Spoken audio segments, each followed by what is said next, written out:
we shall pay any price, bear any burden, meet any hardship, support any friend, oppose any foe to assure the survival and the success of liberty.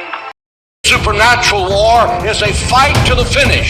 It's not until you get tired or you get weary. We're not doing this in our strength. We're doing it in God's strength. St. Paul gives this battle cry: put on the whole armor of God. Ephesians 6:10. If you don't, you can go over to my table and look at the plaque.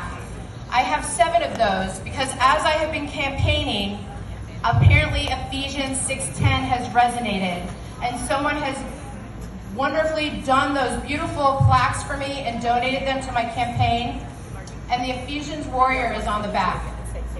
Ephesians 6:10 says that we wrestle not in flesh and blood, but in principalities, and we wrestle against political corruption and corruption and wickedness in high places. Yep. Right. Yes. In my law practice, over the last 3 years, it exponentially grew with people who came in and their constitutional rights were being violated. Their civil liberties were being violated. Their rights as parents were being violated. And I had life and death cases that I have never had in my law practice. It was unprecedented, and people felt that they were like hostages in hospitals. I knew then that we were in an asymmetrical geopolitical war. Lawfare was part of it. And through administration, people's due process and free choices were being inhibited fully. One of my biggest cases that I had over the last 2 years is where I was hired to represent a gentleman who was on a ventilator for 27 days. He came off of that ventilator because we filed a lawsuit, and his wife was a strong advocate and a prayer warrior. Yes. We found a heroic doctor who was willing to go in with us in this lawsuit and prescribe alternative treatment to the unilateral COVID protocol that was being done in hospitals. When the hospital attorney told me, I challenge you to find any other hospital in the state that will voluntarily allow you to take different protocols, that's when I knew that we were no longer in a free South Carolina. But because we filed that lawsuit, I met that gentleman in person in Greenville 2 weeks ago at one of my fundraisers. I also represented 4 plaintiffs that worked for the Savannah River site here. Yes. They felt coerced and they did not want to take the injection. All four gave religious reasons and 2 gave medical reasons. One had Kawasaki's disease, which is an enlarged heart, and his doctor said he should not take that vaccine.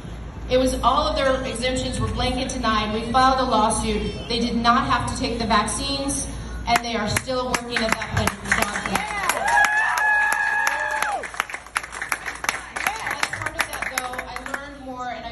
More about where we were going and what a multi-million-dollar business this was with COVID testing. COVID testing and DHEC made a contract with Mako Medical. That got a multi-million-dollar contract. It also went into our schools. That company was referred by our own Attorney General in 2019, pre-COVID. We have the letter where they recommended them. That company has also been investigated for fraud, and it's also been investigated for false positives of the COVID testing. That's a problem and an assault on our people in the state of South Carolina, and that's why I'm running to be next Attorney General. I represented a father who was given an illegal no trespass order. It was an illegal, unconstitutional no trespass order. He was forcibly removed from a school board meeting. We have a lawsuit presently right now. Parents should never be afraid that if they ask questions about what's going on in the schools, about the curriculum, and if they clap or raise a question that they don't like, that they're going to be removed. That's not a free South Carolina. Yes, that's right. Yes. I also represented recently some moms who went into Columbia and saw 6 identified books that are hardcore obscenity. Yes. The obscenity laws in South Carolina is under 1615-305. You can look it up yourself. It's a good law. Yes.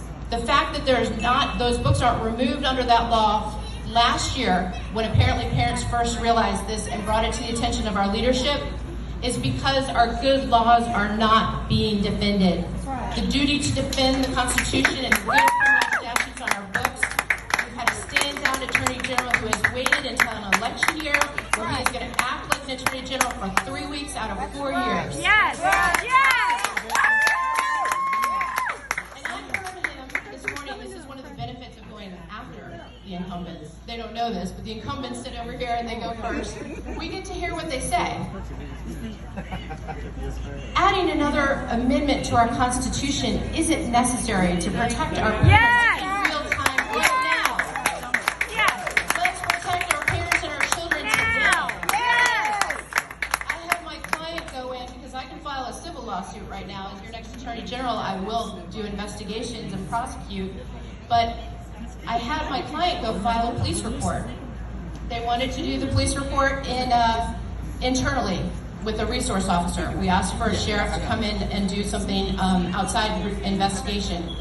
They just have tabled that. In one of the locations, in Richland County, the sheriff at one point said, we're not going to take the report right now. Oh If a crime is being committed in our state, a report needs to be made, an investigation needs to happen, and we need to get those books out of the schools before another child.